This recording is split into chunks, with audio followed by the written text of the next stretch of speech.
Ladies, gentlemen, and harajam of all ages, welcome to 2024 in the world of Diablo. The past year was of course extremely eventful and memorable, sometimes for much worse reasons than others when it comes to this fourth main entry in the series, and while there are some absolutely massive low points without a doubt for the game this year, I think generally speaking we ended 2023 on a pretty high note, with Season 2 representing a very large redemption for the game, making it actually feel good to play for the majority of people and making it an enjoyable experience for a lot of people that have had a lot of issues with it in the first season and even before that. And even though the Abattoir of Zir released at the start of December with some pretty major problems, a fair few of these were dealt with remarkable speed in a way that took faith back from the community. That said, we are now entering a new time frame, a new year, and with Diablo 4 now sort of in full swing properly, let's talk about what we have to come for this game for this year and any news going on surrounding it at the moment, and of course my thoughts on it all too. First up then, we of course have Season 3 hitting the game at the end of this month. Given the transition between Season 1 and Season 2 was seamless with no downtime in between, we can expect the same from Season 2 to Season 3, which would place this release date on January 23rd specifically.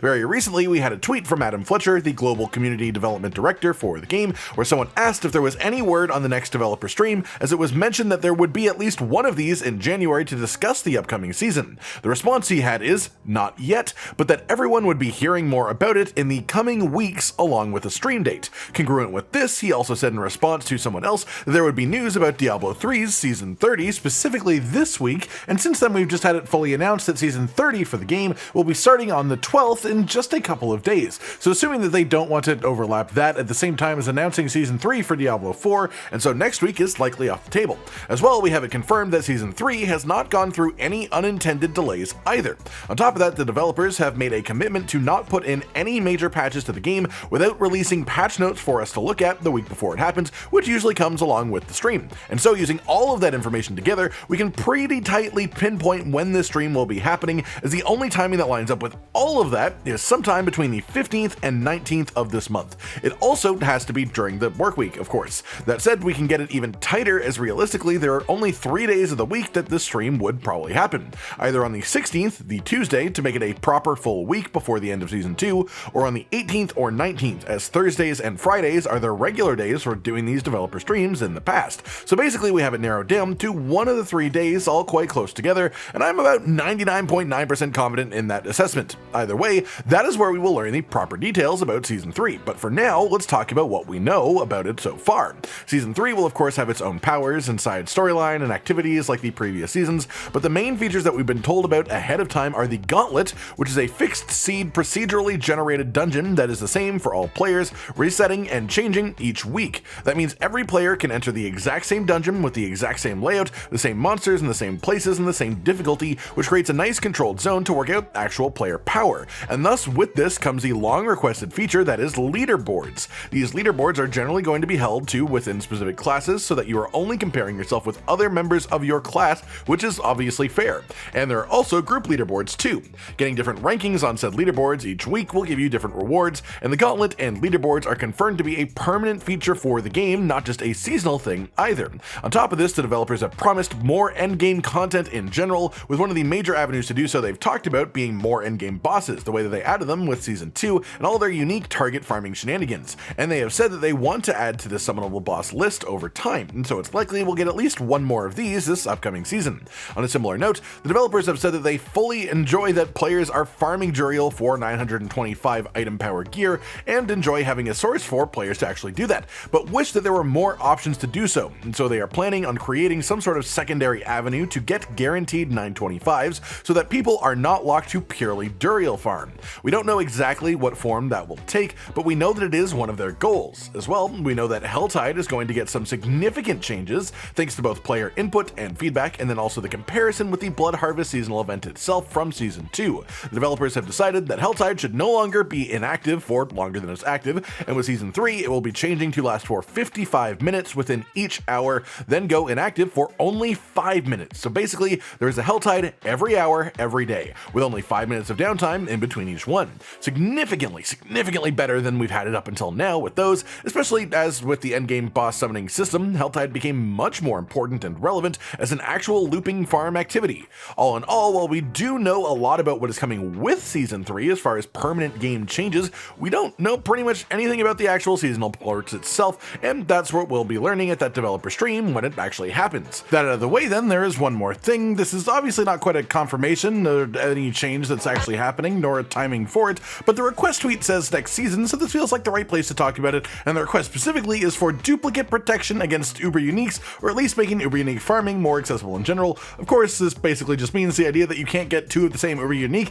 especially as now they always roll the same way. It just sort of feels superfluous and it feels really punishing and weird, so it'd be nice if that stopped. And the response from Adam Fletcher is that they have been hearing this a bunch and he knows the team is looking into it for the future, so good to know that that concept is at least in the oven. That said, looking even further afield into the future, we have, well, Season 4. We get a season every 3 months, and so presumably Season 4 will be happening in April, as that of course just lines up correctly. While we haven't had any official announcements about this season properly, the developers do love to do this thing where they talk about an issue that the player base is having and that they want fixed, and then the developers will just say that will be fixed or changed in X future season way down the line, and then it just sort of gets left alone and most people forget about it. That said, those specific things when it comes to Season 4 itself are mainly itemization changes. This is a much larger topic and we don't exactly know what they plan to do for it, but the developers have acknowledged in prior streams that the itemization of the game is an issue they want to tackle. They've expressed that they want to remove a lot of the more conditional or specific gear affixes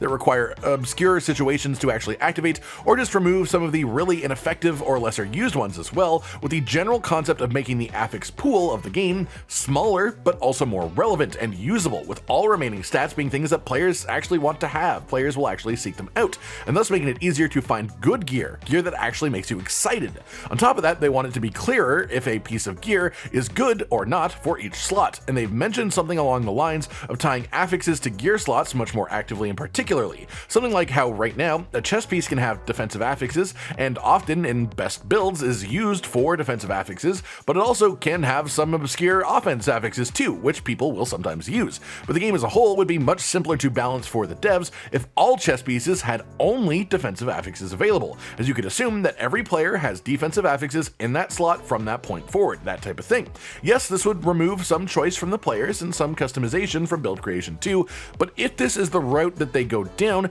it could also make the game a lot healthier long term, as there's simply less variables to have to work around. This specifically was confirmed to be getting done in Season 4, but we also have one more thing that is not quite confirmed but very likely, and that is an update to the way that legendary aspects and the Codex of Power works. The general system that we were told for what they plan is that when you extract an aspect from a legendary item in the future, instead of taking up your inventory space as they do right now, which is obviously a problem, it would instead go into your Codex of Power so that you can apply it from there. This way, whenever someone wants to save an aspect specifically, instead of taking up stash space forever, it just gets extracted and kept separately, and this would solve a hell of a lot of inventory space issues all in itself. There are of course other potential changes that could go along with this, but that is what we were told is happening and the timeline that we were given on it too, but the timeline specifically is probably not Season 3 but soon after that, which to me is a pretty clear indication that it's probably Season 4 specifically. That is pretty much all we know about Season 4 as of this point though. We don't know anything at all about Season 5 or 6 in particular, but presumably, unless the expansion shakes up the timing,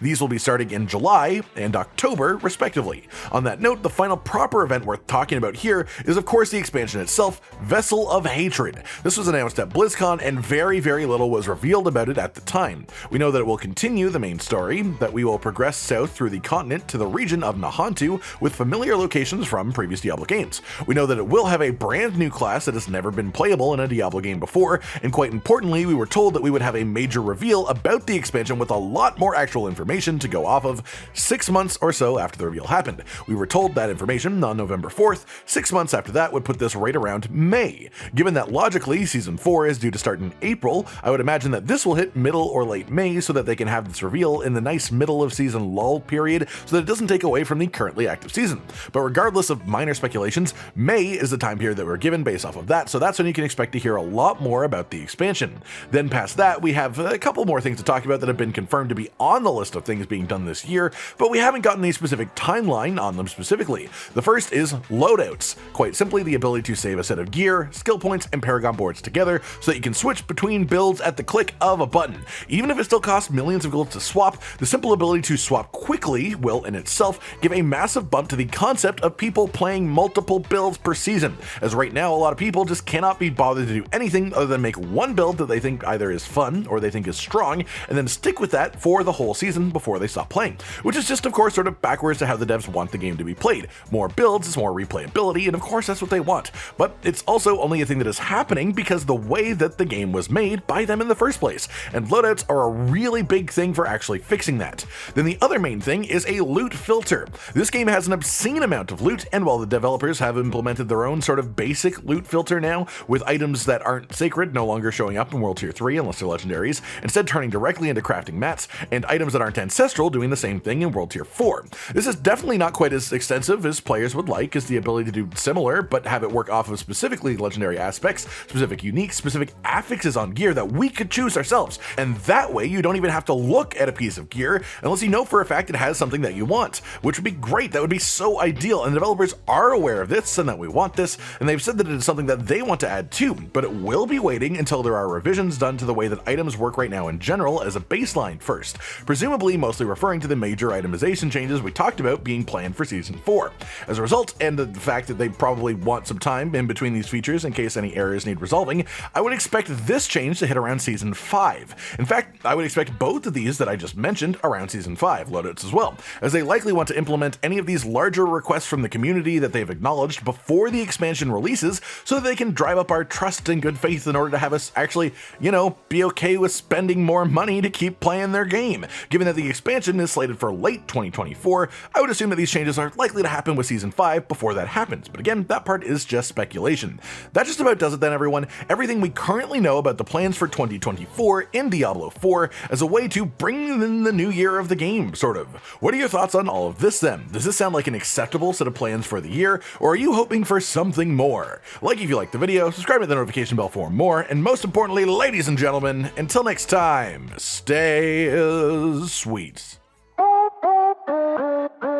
Josh, Cotton, and Hollow with the videos, dropping the humor like a hammer on your tippy toes, bringing entertainment on a daily arrangement to take our insanity and turn it into entertainment. Yes, I said entertainment twice,